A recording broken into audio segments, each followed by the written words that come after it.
you'll see that in the second part of this program, I'm going to give you some real powerful tools to do a number of things.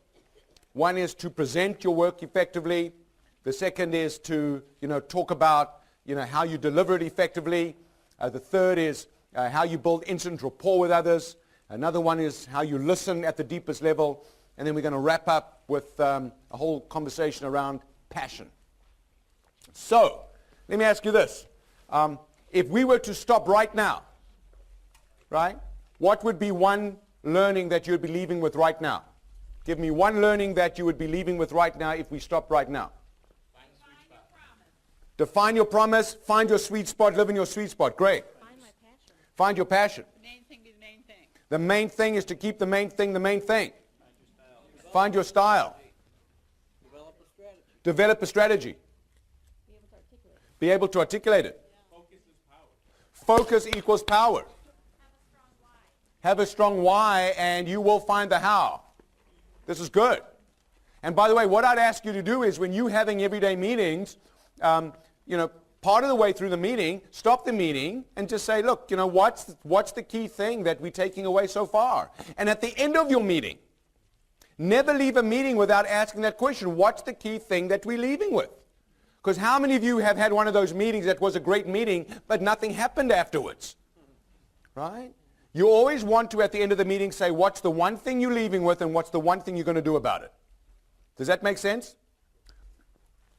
So we've spoken about focus. We've spoken about style. The third insight into the power to persuade is your content.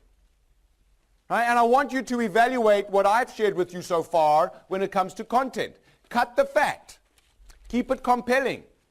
Tell them what you want them to do. How many of you have been in meetings where someone was speaking your language but you didn't have a clue what they were saying? Listen, I have to tell you that one of my favorite organizations is Google. How many of you use Google every day? Good. How many of you are investors in Google stock? How many wish you would have bought it at 85? It's now north of 400.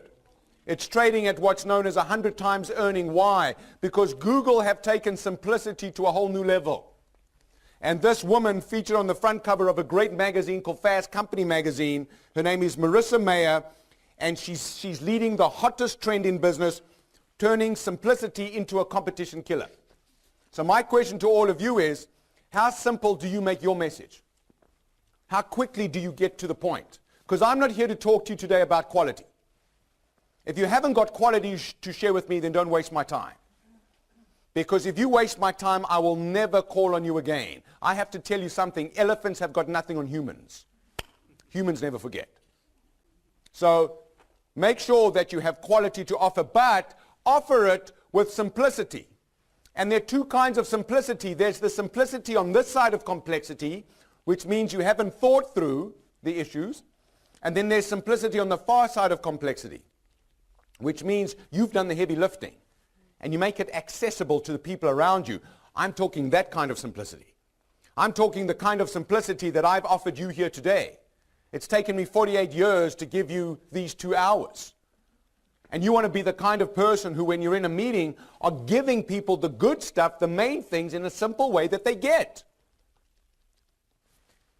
You also want to make sure you embed a new possibility in every conversation. So you're listening to a man who's not about change. Like when a client says to me, Mike, help my people accept change, I go, it ain't about change. It's about transformation. It's about reinvention. You see, when you change, where's your reference point when you change? Where are you looking when you say, I need to change? I need to change what? I need to change what I used to do. When you talk about change, you're looking at the past. When you talk about transformation, you're pulling from the future. So I'm a guy who writes a new book every year. Why? Because every year I need to reinvent myself so people call me back. So that this time next year, due to popular demand, I'll be back. Right? So my question to you is, how are you turning change into transformation through new possibility? With every telephone call, with every meeting, embed a new possibility, the kind of possibility that makes people go, I never thought of it that way before. Or That makes sense. I knew that, but I didn't know that I knew that. And remember this, those who are unaware that they are unaware. So let people know the possibility that you're introducing them to. Have you noticed how often today I've used a technique where I've said what I'm about to share with you is important. Here's another Lipkinism. And so your expectation of that Lipkinism is that it's going to be a new possibility. When you're talking to people, let them know that what you're about to share with them is very powerful. And then make it powerful. Because if you tee it up, you better deliver. And then have a call to action. Make sure that as a result of your interaction with other people, something happens. Someone does something. Someone makes the call. And you be the one who takes responsibility for making something happen. Become known as someone who makes things happen, not as someone who wonders what happened. Because there's very little space between the two, by the way. Either you're going to make it happen or you're going to wonder what happened. And here's another Lipkinism. It's easier to act your way into a way of thinking than think your way into a way of acting. Act. An ounce of action is worth a ton of theory. Like, do it. Do the thing. I don't know about you, but I learn best when I'm doing what I'm doing now. So the neat thing for me this afternoon is, number one, I'm living in my sweet spot. Number two, I'm doing what I love doing. And number three, I am learning as much as you are learning. But I'm learning through doing, because this is how I learn best. Hey, I can rehearse as much as I want in front of my biggest fan in the mirror. But nothing can replace being in front of a live audience who've paid to be here and who want a high return on their investment. I'm cognizant of that distinction. Now you'll see in the middle of this whole slide is an exclamation mark. Because have you noticed that every point I make, I finish with an exclamation mark, not a question mark. If you are leading a meeting, if it's your responsibility, if you own it, then talk from the center. Talk with an exclamation mark. Talk like you mean it. Now, if you are a follower in that meeting, then you can end your questions or your points with a question mark because you're not driving it. You're not the one who's responsible for helping other people get to where they want to get to. But if you're leading and you're endeavoring to persuade other people, talk with an exclamation mark. Now, some of you might be more softly spoken than me. That doesn't matter. What does matter is that when you speak, you talk with certainty. You talk from a place that is from deep within. Does that make sense? Okay. So, let's go to my favorite slide. This is me as a 12-year-old. Just joking, right? But when you look at this little guy, what do you see? Share with me, what do you see when you look at this little guy? Enthusiasm. You see enthusiasm. What else do you see? Youth. What else do you see? You see a guy who's happy. What else do you see? Confidence. You see a guy who believes that he can take on the world. He believes what? He believes he's strong. Now, have you noticed when you talk to, I don't know, a 10 or a 12-year-old, what you hear is the language that says anything is possible. What happens between 12 and 40? Life. Okay? What happens is when you're 12 years old, you don't know the word limit. Have you also noticed how quickly a 12-year-old will change his or her mind if you present them with evidence that contradicts it? On the other hand, how many of you have heard, 40 or 50-year-olds saying, over my dead body? Here's what I want to share with you. I'm going to ask you to take that spirit and in a way that's right for you, manifest that spirit in every presentation. Because this is where the rubber meets the road. This is where you actually deliver your message. And what I'm going to ask you to do is make the other person feel confident and committed, but in a comfortable kind of way. So I've been a little provocative with you today. I've been, flamboyant and passionate in front of you today. But you feel pretty comfortable, right? That's what you want to do. You want to make people feel confident and committed, but comfortable at the same time. And there are 3 very simple steps I'm going to ask you to do before you deliver any presentation. Step number 1. Get into the mental, emotional, and physical zone. What do I mean? Well, let me share with you an interesting story. So yesterday, I was in a place called Victoria, which is an island off Vancouver. Right? I finished a presentation there at 4 o'clock yesterday afternoon. I flew into Seattle, was on the 10:20 flight, got into Detroit this morning at 6:30. Right? Got into the Hampton Inn about 100 meters away and had a 3-hour sleep, and then I worked out. Because if I don't work out before a session like this, I cannot summon up the energy. So the one thing I've got to do is get into the physical zone. By the way, how many of you work out at least 4 times a week for 30 minutes at a time? Can I see a show of hands? Okay, that's very good. That's higher than the national average, which is about 1 out of 5 adults. I mean, how scary is that? We're being hit with a triple whammy. We're an aging population, we're not eating right, and we're not working out. And I don't know about you, but gravity is taking its toll. So I'm going to ask you, if you take one thing away from the session, condition your physical machine. Because all I've been giving you here this afternoon is energy. Now, you cannot give what you do not have. If you do not have energy, how can you give it to others? So for me, when I work out, I get energized. And by the way, when I work out, I also listen to people who do what I do. I listen to speakers. Sometimes I listen to my own CDs. So I get myself into the right mental zone so that I'm already thinking like someone who's going to present. So mentally I'm in the zone, and physically I'm in the zone, and I'm going to give another powerful technique. Emotionally I get into the zone by thinking about a recent presentation that I delivered that was very successful. I want you just for a moment, close your eyes. Close your eyes. And I want you to think of your last sales call that went exactly the way it was supposed to go. Hopefully it was not too long ago for you. Come on, think of a recent presentation where you got exactly the results that you wanted to get. Visualize the connection you had with the person or the people to which or to whom you were presenting. Think about how fluent you were that day. Think about how convincing you were that day. Think about how compelling you were that day. Think of the feeling that you experienced when the other person signed, or when the other person nodded, or when the other person gave you the indication they would buy what it was that you were selling. Feel the pride, feel the power, feel the sense of worth. Feel the sense of merit. Feel the sense of celebration you experienced when you had that kind of meeting. Now open your eyes. How many of you are feeling just a little bit more animated than you were before I asked you to do this exercise? I'm going to ask you to follow the discipline of revisiting that kind of meeting before you go into your next meeting. Because too many of us do exactly the opposite. Ever been into a meeting immediately after a meeting that didn't go the way you wanted it to go?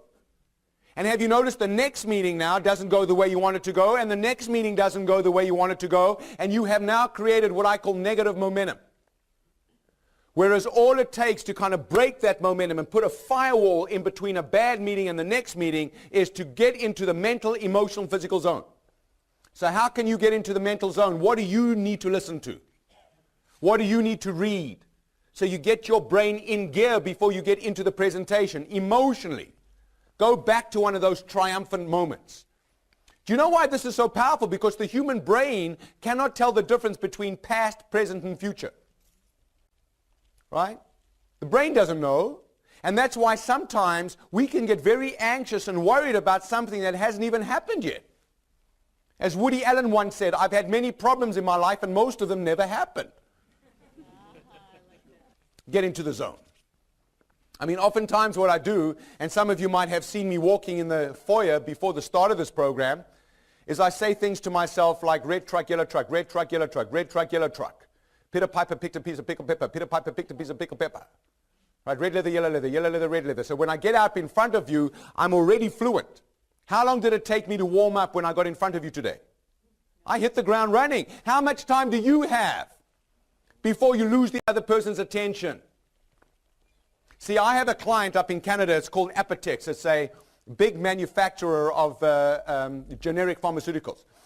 And the vice president of marketing is a guy called Dave Kohler. And he was briefing me on a program to his top sales folks one day. And I said to him, Dave, before I get in front of your people, share with me, what kind of people will I be talking to? And he said, Mike, the kind of people to whom you will be speaking will give you unconditional love for the first 7 seconds. Then they will give you what you deserve. So you want to get into the zone before you get in front of people. Lao Tzu, the great Chinese general who lived 6,000 years BC, said the best warriors win the battle long before the battle. But here's what's happening to all of us. We're so overwhelmed. We have so much that we're doing every day that we don't take the time to get into the zone before the meeting. And so the meetings don't go the way we want those meetings to go. And we put ourselves under even greater stress when all it takes is a few minutes to get into that zone. Now, I have to tell you something. If you came here this afternoon to get the shortcut, I think you came to listen to the wrong guy. I don't believe in shortcuts. I believe in long cuts. I believe in discipline. I believe in hard work. Do the hard work. Get into the mental, emotional, and physical zone. And what could be more important than conditioning your physical machine?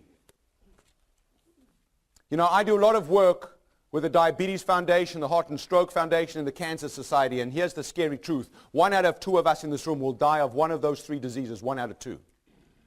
Now, I'm a motivational speaker, not a demotivational speaker, but you should know that. And do you know that only 20% of the factors that contribute to those diseases are genetic? 80% are a function of lifestyle, or should I say death style.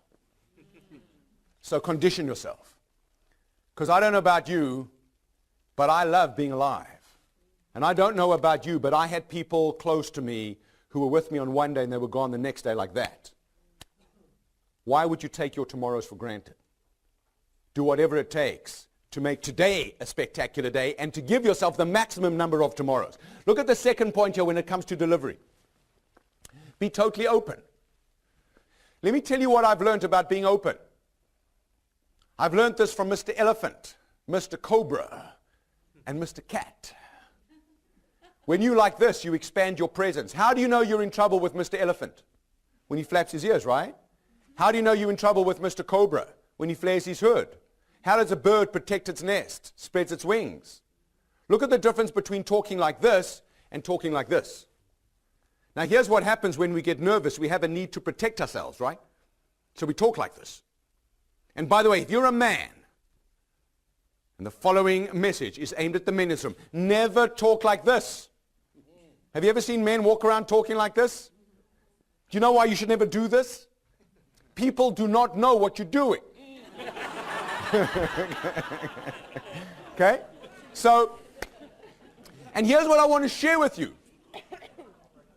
In the age of Google, people are going to find out everything they need to find out. So let them know. Number one. Number two, people will forgive you for the mistake. What they will never forgive you for is the cover-up. Number three, people will forgive you for the mistake. They will not forgive you for lack of intensity. So I've had some fun with you today. I've been intense with you today. I might have, fumbled here and there today because as you can see, I'm not reading from a script. But it's open, right? And I'm being vulnerable, as Willie said. And we're having fun together and we're connecting with each other. So be open. And what will happen is you'll make other people open with you. It's called the law of reciprocation. How I am with you is how you're going to be with me. Does this make sense? Look at the final point here. Make it look easy. Does it look like this is easy for me? Yeah. You have no idea how tough this is. But this is what's known as rehearsed spontaneity. So I work very hard to make it look easy. But if I don't make it look easy, you would not be listening to me. Have you ever been in a meeting where someone got up and for whatever reason they struggled? And didn't you feel their tension? Weren't you vicariously suffering with them and for them? You want to be in a meeting where no matter what's going on inside of you, you make it look like it's easy. Does that make sense?